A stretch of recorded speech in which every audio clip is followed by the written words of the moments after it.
This method can help to answer key questions in the protein crystallization field, such as time point of nucleation, mechanism of crystal growth, or how to prepare nano and microcrystals as investigated by the Hamburg Center of Ultrafast Imaging.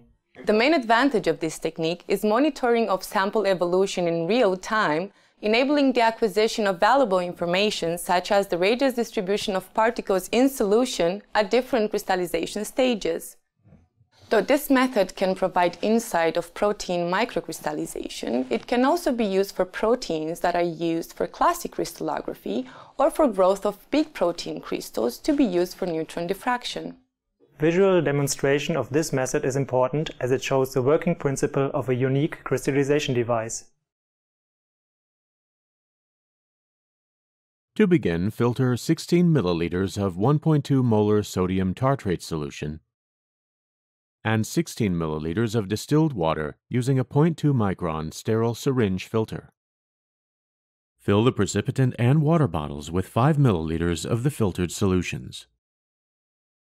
Then mount the bottles in the pump holders of the experimental chamber.